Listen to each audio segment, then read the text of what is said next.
On the scorching morning of August 4th, 1892, horror unfolded inside a quiet house on Fall River's 2nd Street. Two people were brutally murdered with a small axe. 19 blows to one, 11 to the other, while the killer moved unseen, biding their time, stalking the rooms in silence. Despite a sweeping investigation and one of America's most sensational trials, the murderer was never conclusively identified. What detectives uncovered in that summer heat shattered assumptions about family loyalty and the secrets buried beneath the facade of respectability in New England's elite homes. Before we unravel the twisted fate of the Hennessy family and the Irish maid who witnessed it all, don't forget to subscribe and tell us where you're listening from. We love connecting with fellow mystery lovers across the country. Now, let's return to a city on edge. In 1892, Fall River stood at a crossroads. Once a stronghold of old Yankee wealth built on whaling and shipping, it had transformed into a grinding mill town. Immigrants from Ireland and French Canada toiled 16-hour days in factories where hope was measured in lint and severed fingers. They called it the Spindle City. Amid this backdrop of industrial desperation stood the Hennessy home, a proud relic of old money, refusing to yield. Andrew Hennessy, a coffin magnate turned landlord and mill director, was a commanding man of 70. Cold-eyed and lean, he inspired respect through fear, not love. His second wife, Abby, had shared his roof for 27 dutiful years without ever breaking through the chill between them. At 64, with her tightly pinned hair and stern demeanor, she ruled the household with formality, never warmth. Their maid Bridget O'Malley, an Irish immigrant from County Cork, had arrived 3 years earlier with nothing but a priest's recommendation and a cardboard suitcase. At 25, she moved quietly through the house, scrubbing and sweeping in silence, always aware of her place beneath the Hennessy's social world. Bridget had learned the fault lines that ran through the family. The daughters from Andrew's first marriage, Lizzie, 32, sharp and outspoken, and Emma, 41, bitter and resigned, refused to accept Abby as kin. They called her Mrs. Hennessy, a calculated slight that hung in the air like damp linen. Bridget saw the glances between the sisters when Abby entered a room, heard the arguments that crackled through the house, felt the suffocating tension press against the walls. Lizzie's fiery opinions on women's rights clashed constantly with her father's conservative rigidity, and Emma's long-nursed resentment simmered just below the surface. That summer had grown thick with unrest. Strikes broke out in nearby towns. Labor agitators stirred anger among the mill workers. The old Yankee families dwindling in power clung tighter to their legacies. And inside the Hennessy home, things were unraveling. Lizzie had been overheard screaming about inheritance, about property she believed should go to her and Emma, not to Abby. The sisters knew Andrew had recently changed his will. Bridget knew too. She'd heard discussions about property transfers, watched the family spiral into paranoia and venom. John Desmond, Abby's brother-in-law, had arrived unexpectedly the night before the murders. A pale, jittery man with shifty eyes and vague claims of business in Fall River. But Bridget had overheard enough to know his visit had something to do with the family's finances, and his presence only deepened the unease. On August 4th, the heat was unbearable, the kind that made tempers snap like brittle thread. Bridget rose before dawn, tending the fire, and preparing breakfast for a family that barely shared meals anymore. The tension was tangible, metallic in the mouth, impossible to ignore. No one yet knew how close they all stood to the edge of something irreversible. But by noon, 2 lives would be claimed in a blood-soaked mystery that still refuses to die. At breakfast, the Hennessy family gathered for what would unknowingly be their final meal together. Mr. Hennessy sat at the head of the table, hidden behind his newspaper, projecting silent authority.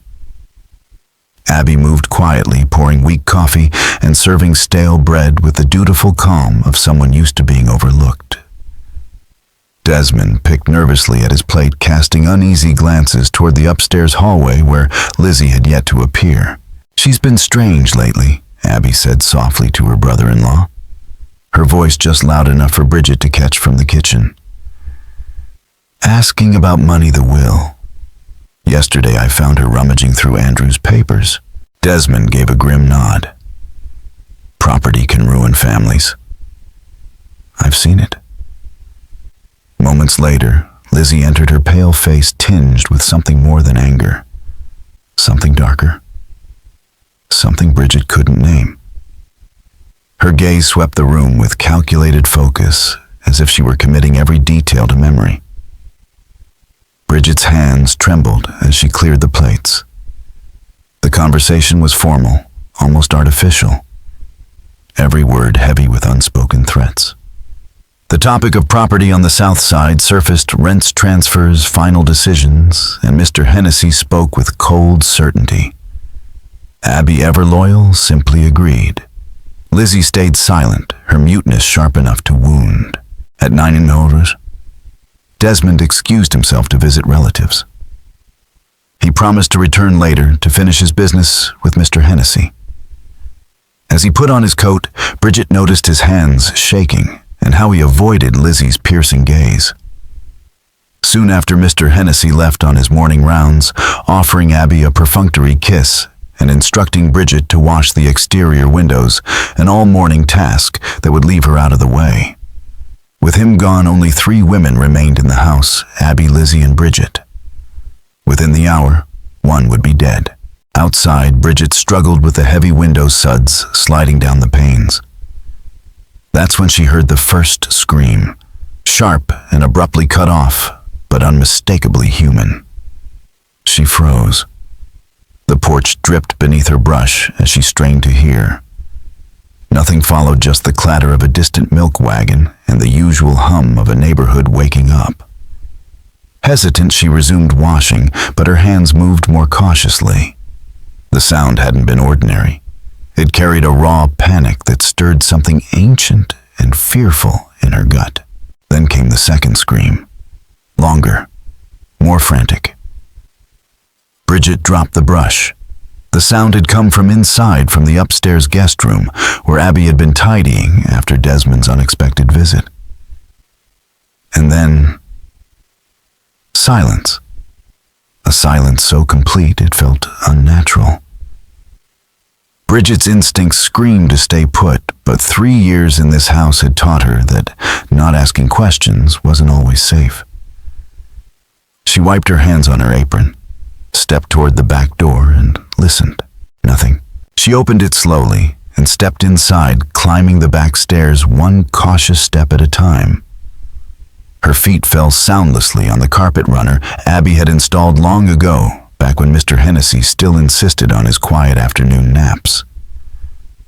The hallway at the top of the stairs was dim, bathed in muted light that slipped through delicate lace curtains. The guest room door stood slightly ajar. Bridget called out softly, "Mrs. Hennessy, ma'am," but was met with silence.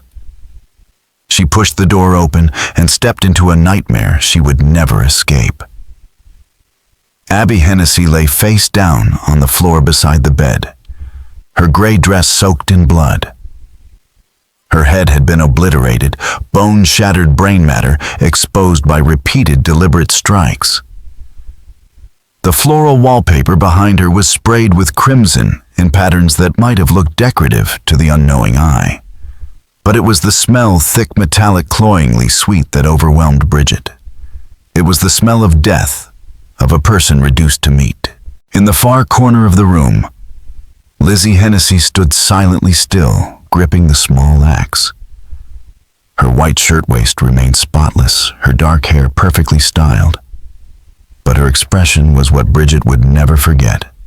Not madness, but calm purpose, satisfaction even. "She fell," Lizzie said evenly, as though commenting on the weather. "Poor dear, must have slipped." Bridget's gaze darted between the axe, the bloodied corpse, and Lizzie's emotionless face. She opened her mouth ready to scream to run, but Lizzie cut her off with a quiet, venomous warning. "You're going to help me, Bridget. Because if you don't, they'll say you did this. An Irish girl alone, no family, no voice. Who do you think they'll believe?" The threat landed with brutal clarity. Bridget was 25, far from home, powerless, in a country that distrusted immigrants, especially Irish maids, with no one to defend them. She had seen what happened to girls like her who crossed the wrong line. "What do you want me to do?" she whispered. Lizzie smiled, and that smile held no warmth, only calculation. She hadn't just committed murder. She had prepared for its aftermath. "We wait," she said. "Father will be home soon. Then it will all be over." The next hour passed in a haze of dread. Lizzie washed the axe in the basin with the precision of a surgeon, changed into a clean dress, and bundled her blood-stained clothes into a laundry sack she stashed in the cellar. She even repositioned Abby's body, obscuring the damage from anyone peeking in. Then she locked the guest room door.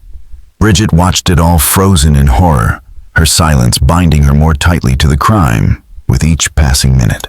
"You understand," Lizzie said, as she scrubbed her hands with near religious focus. "She was going to ruin us.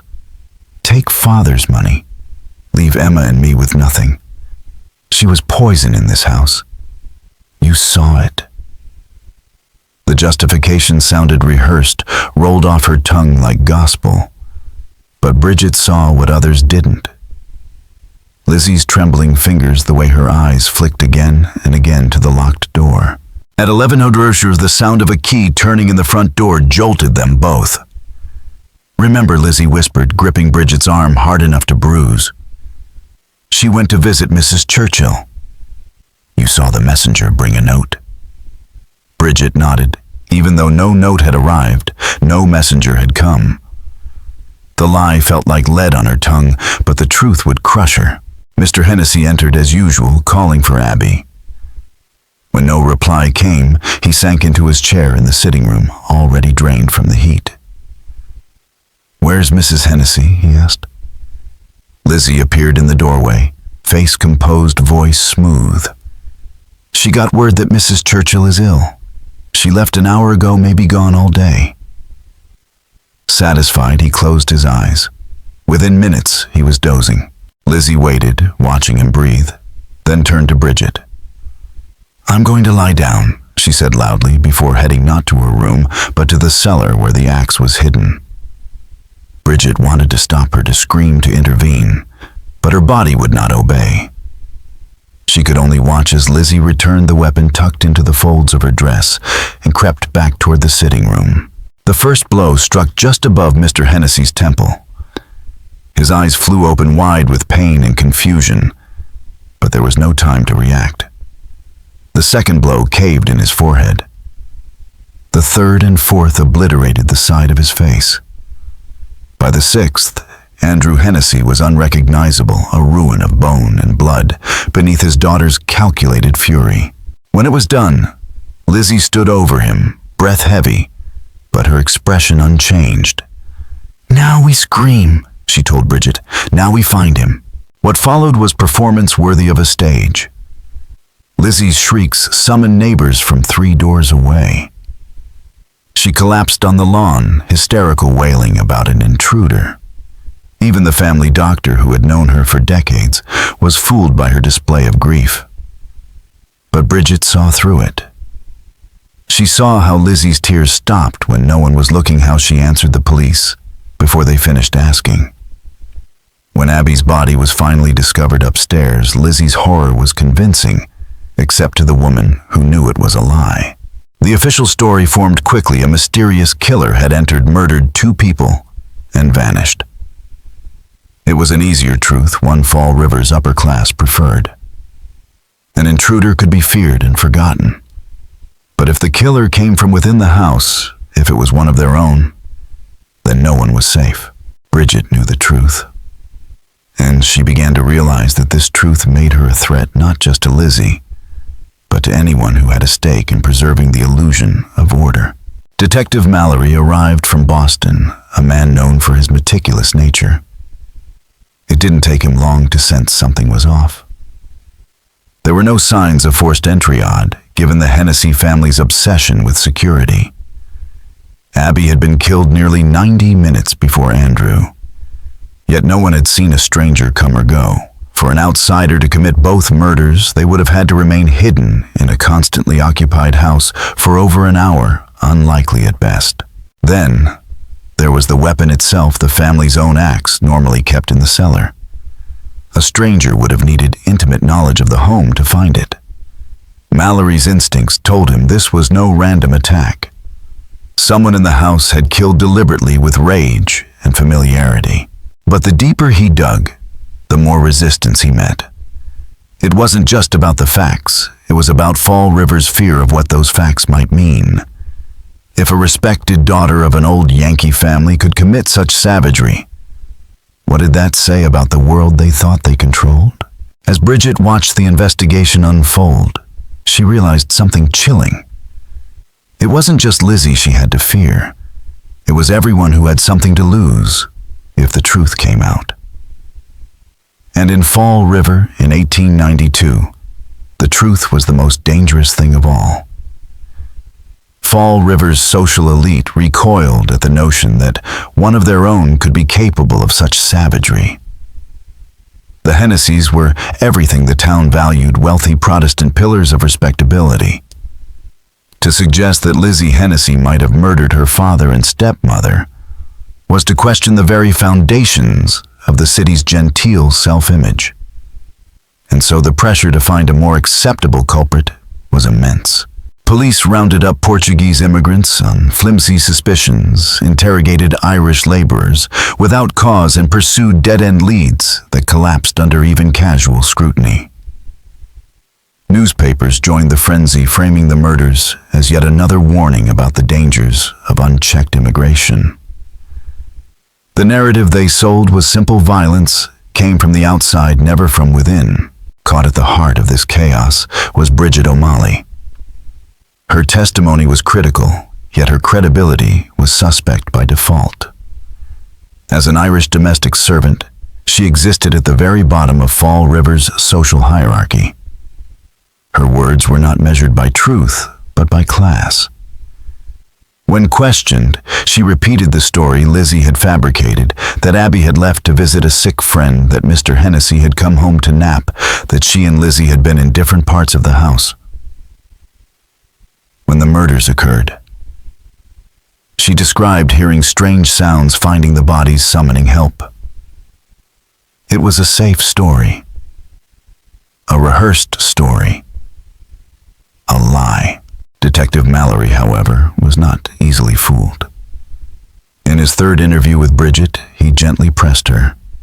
He noted the tremor in her hands when she mentioned Abby, the way her voice dimmed whenever Lizzie's name came up. She wasn't confused, she was careful. "There's something you're not telling me," he said, his voice calm but firm. "I know you're afraid, but the truth matters here." Bridget looked at him, and in her eyes he saw not fear, but something deeper: resignation. A quiet understanding that the truth spoken aloud could destroy her. "I've told you everything I know," she said. "I wish I could help more. But I was outside when it happened." Mallory didn't believe her, but he also knew he couldn't force her to speak. In 1892, domestic servants had little protection. For someone like Bridget, telling the truth could mean losing her job, her home, or worse. And Lizzie Hennessy wasn't just powerful, she was protected by every prejudice and privilege her family name carried. Still, cracks began to form in the facade. Lizzie's composed demeanor after the murders struck many as unnerving. Her grief seemed rehearsed, her emotions tightly controlled. And soon troubling details surfaced. Several local druggists came forward to report that a woman matching Lizzie's description had tried to purchase prussic acid on August 3rd, the day before the murders. She claimed it was for cleaning a seal's skin cape, but prussic acid had no valid use for clothing. It was, however, a fast-acting poison. Then came the revelation from Alice Thornton, a friend staying at the Hennessy house in the days after the murders. Thornton reported seeing Lizzie burn a dress in the kitchen stove on August 7th. Lizzie claimed it was ruined with paint, but there was no trace of paint in the ashes. In a crime as bloody as this, the destruction of clothing looked far less like cleaning and far more like concealment. The true break came from an unexpected source, John Desmond, the visiting brother-in-law. Initially, Desmond supported Lizzie's timeline, but as scrutiny intensified, he grew nervous. In a second interview, he shared a private conversation he had overheard the night before the murders. A violent argument between Lizzie and her father over money and inheritance. She said Abby was trying to steal from her, and Emma Desmond told Mallory. Said she'd see them all dead before she let that happen. The statement was powerful, but it wasn't enough. Mallory knew that even with motive and circumstantial evidence, convicting someone like Lizzie Hennessy would be nearly impossible without a direct witness. The bloodied axe had been cleaned. The dress was ashes. The crime scene had been staged. All that remained was Bridget and the question of whether fear would hold her tongue forever. As summer turned to fall and the investigation edged toward indictment, the stakes escalated. Lizzie's lawyers, friends, and even the local clergy rallied behind her. Rumors circulated that pressure was being placed on key witnesses. Bridget, once invisible in the Hennessy home, now found herself under a spotlight she had never asked for. Her silence, once a means of survival, had become a liability. The longer she remained quiet, the more deeply entangled she became in the lie. But speaking up could unleash consequences she wasn't sure she could endure. And so the question lingered heavy in the air, like the summer heat that had never quite broken. Would Bridget O'Malley choose justice or safety? Detective Mallory was running out of time, and Fall River, desperate to preserve its illusions, was running out of patience. By the autumn of 1892, the Hennessy household had become a prison of silence and veiled threats. With Andrew and Abby dead, only Lizzie and Emma remained, and Bridget O'Malley, once a quiet presence in the background, now lived under a suffocating form of surveillance. Lizzie watched her, constantly controlling what she could say, who she could speak to, and what she was allowed to know. Every conversation, every glance, every hesitation was noted. And woven into Lizzie's daily interactions were quiet reminders of the consequences of disloyalty. "You understand your position here, don't you?" Lizzie asked one evening as Bridget prepared dinner. "You're a part of this family now. What affects us affects you. If our reputation suffers, so will yours." The meaning was unmistakable. Stay quiet or pay the price. Bridget's safety, perhaps even her life, depended on keeping up the illusion. But Detective Mallory wasn't letting go. He continued to meet with Bridget regularly, changing his questions, pushing, gently probing for cracks in her story. He understood the psychology of fear. He knew that silence could be broken, not by pressure, but by opportunity. In mid-September, he shifted his tactic. "I've been thinking about your future," he said casually during one interview. "You're young, bright. You could build a life here. But not if you're chained to this family. You know what really happened, don't you?" Bridget kept her eyes down. "I don't know what you mean, sir." But Mallory pressed on. "Lizzie killed them. You saw it. You've been protecting her, but it's killing you." For a second, Bridget wavered. Her hands trembled, her breath caught, but the mask fell back into place. "No, sir. I was outside. I didn't see anything." Mallory didn't push further. He simply said, "When this goes to trial, and it will, you'll be the key witness. Think carefully about what truth you want to carry into that courtroom."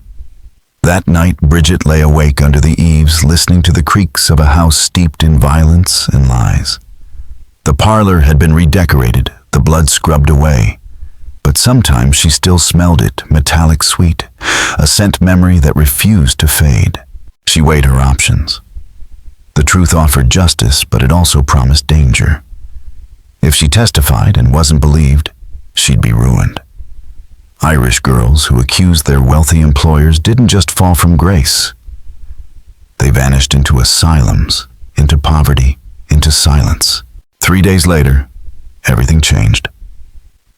While dusting the parlor, Bridget overheard Lizzie and Emma whispering upstairs. The words were hushed, but urgent. "He's getting too close," Emma said. "He's asking questions about the will, about Father's dealings. And that Irish girl is weak. I see it in her." "She won't talk," Lizzie replied coldly. "She's scared. And even if she does, who would believe her?" "But what if they do?" Emma asked. There was a pause. "Then we'll make sure she can't tell anyone anything," Lizzie said. Her voice was calm, measured, deadly. Bridget finished her dusting with shaking hands. That night, she made the most terrifying decision of her life. She went to Detective Mallory's boarding house and asked to speak privately. "I need to tell you something," she said, her voice thick with the accent she'd fought to suppress. "About that morning. About what I really saw." Over the next 2 hours, Bridget unspooled the truth, the blood, the axe, Lizzie's eerie calm, the threats. She described the silence that followed the screams, the dress that disappeared into the stove, the lie she had been forced to tell. It was everything Mallory needed: motive, method, witness. Her confession became the backbone of the prosecution's case. But even as Bridget finally stepped into the light, neither she nor the detective fully grasped the depth of Lizzie's cunning. She wasn't done. She was never done. On June 5th, 1893, the Commonwealth of Massachusetts convened the trial of Lizzie Hennessy in New Bedford. The courtrooms filled with reporters, townspeople, and curious onlookers drawn to the scandal. A wealthy Yankee daughter accused of murdering her own father and stepmother. It was too sensational to ignore. But beneath the headlines, beneath the spectacle, a more dangerous drama was playing out. Because Lizzie Hennessy hadn't just committed murder, she had planned for what would come after. And the trial, like the killings, would be a performance she had rehearsed. By the summer of 1893, the murder trial of Lizzie Hennessy had become a national obsession. From the Boston Globe to the San Francisco Chronicle, newspapers printed daily updates with breathless headlines and sensational illustrations. The courtroom in New Bedford was packed wall to wall. Journalists scribbled furiously. Society women fanned themselves in the galleries, and ordinary citizens traveled for miles just to glimpse the woman accused of slaughtering her parents. Many called it the trial of the century, and not without reason. It was a case soaked in scandal, privilege, class conflict, and an underlying current of gender politics that few dared to name outright. The prosecution, led by District Attorney Harrison Knowlton, presented their case with deliberate precision.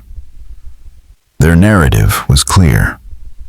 Lizzie Hennessy, driven by greed and resentment, had used her deep knowledge of the household to carry out a pair of brutal murders, and then tried to cover her tracks with chilling calculation. The centerpiece of their case, emotionally and legally, was the testimony of Bridget O'Malley. Bridget took the stand under heavy scrutiny.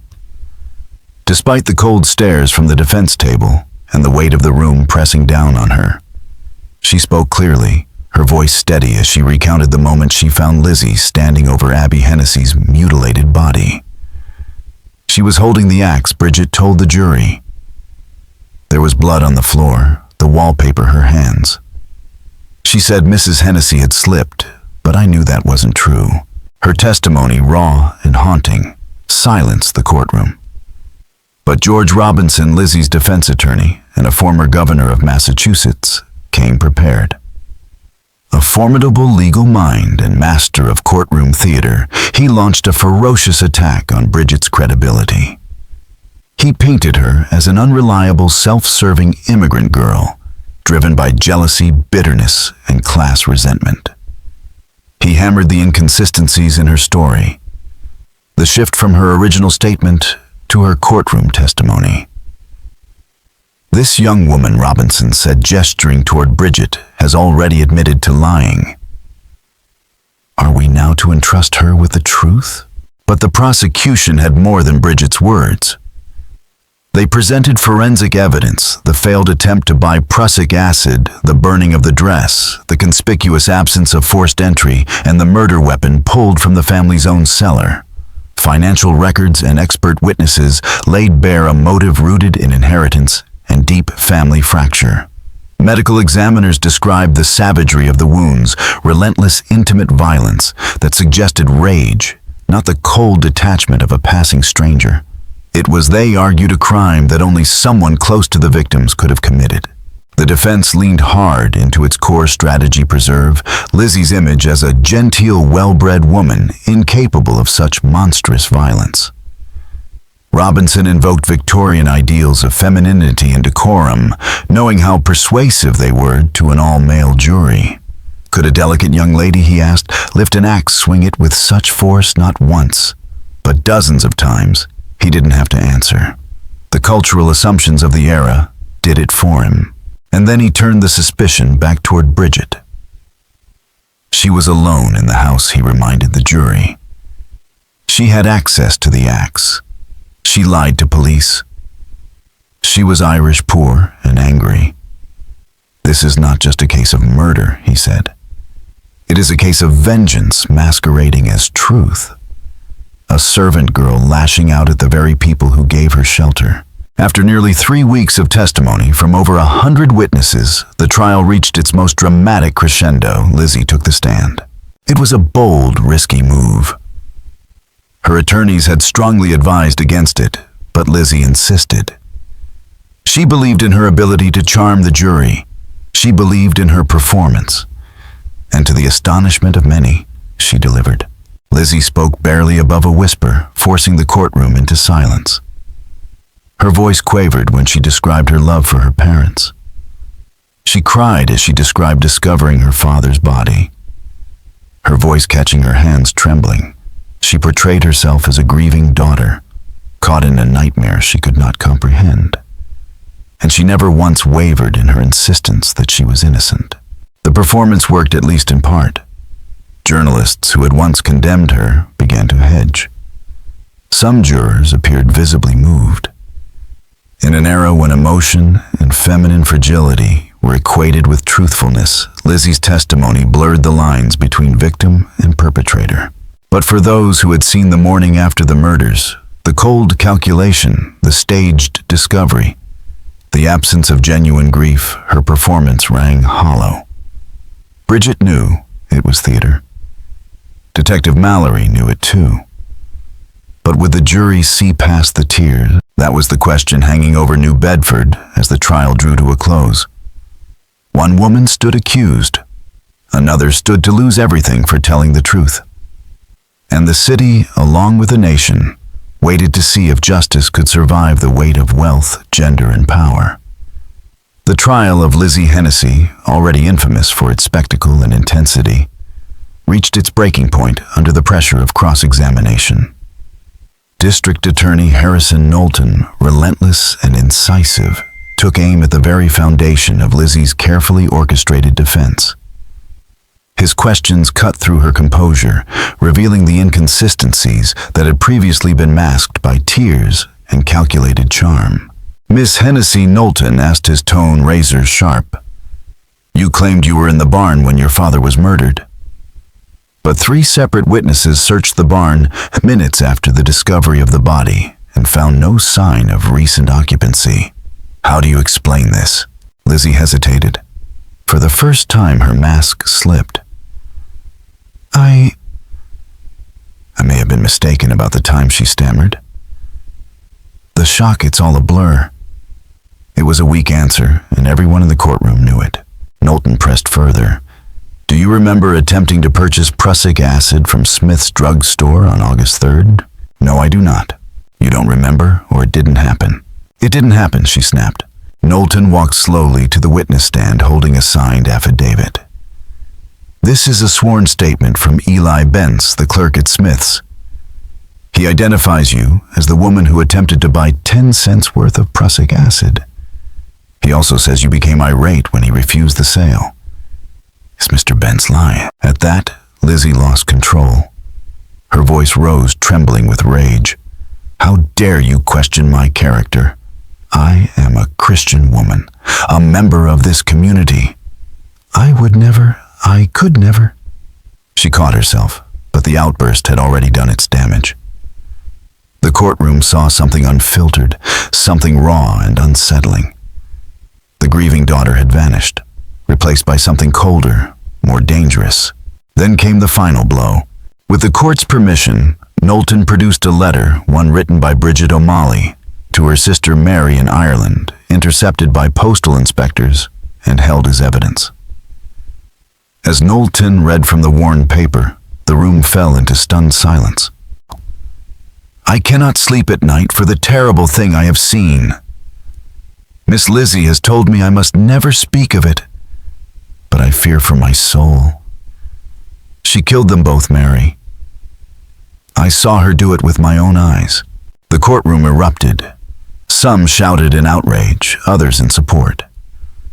The judge had to threaten expulsion to restore order.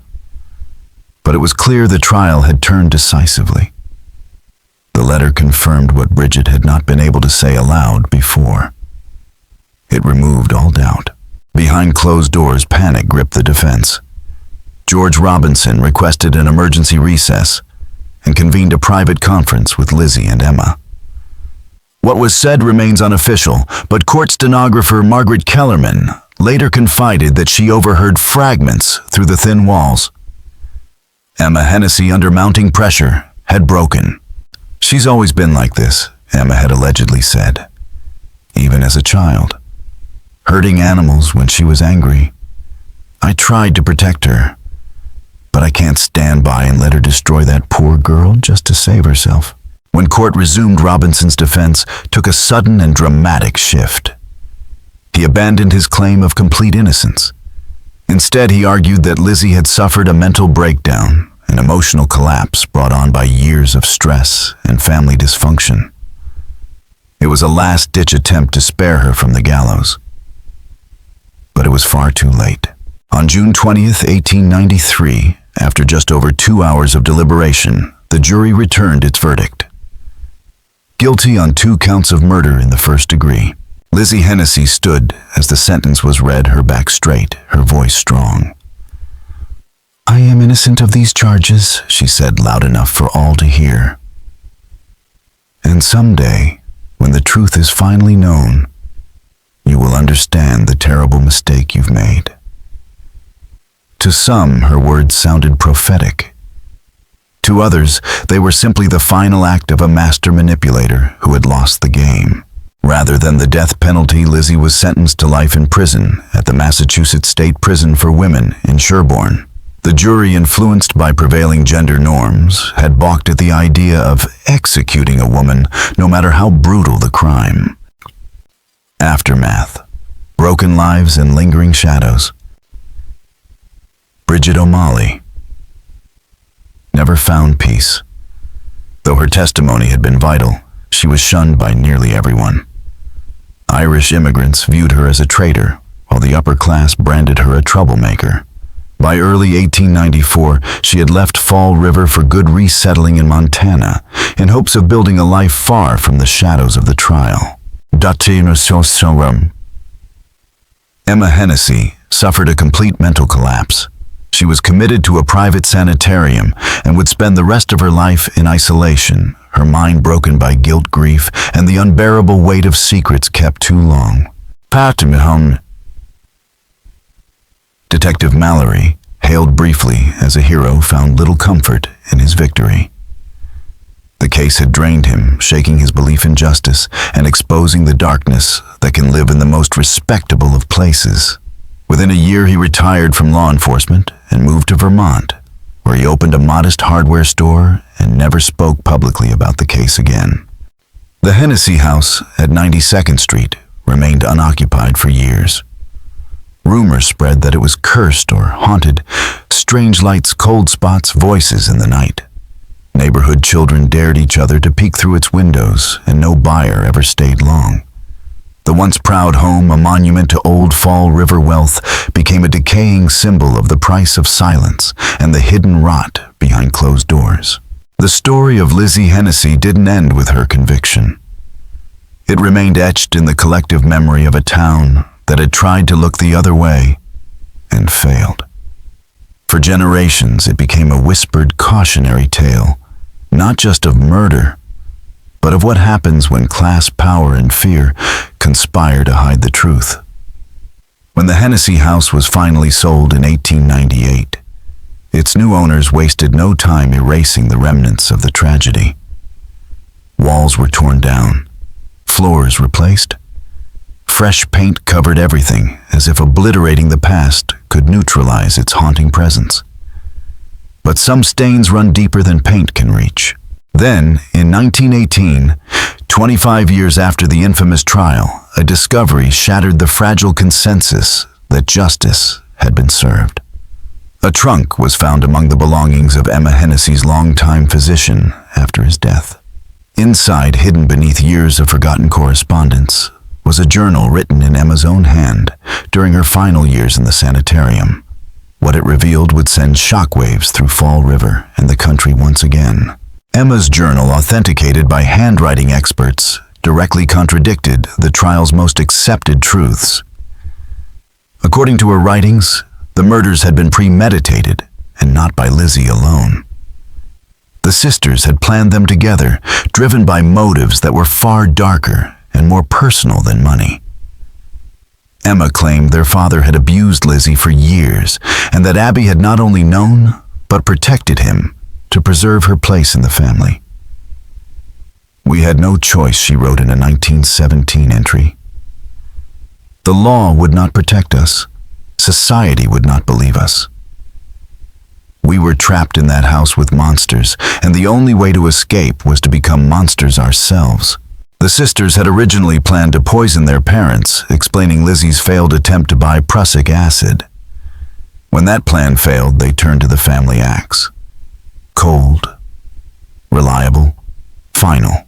But perhaps most shocking was Emma's confession about Bridget O'Malley. According to the journal, Bridget hadn't witnessed the murders at all.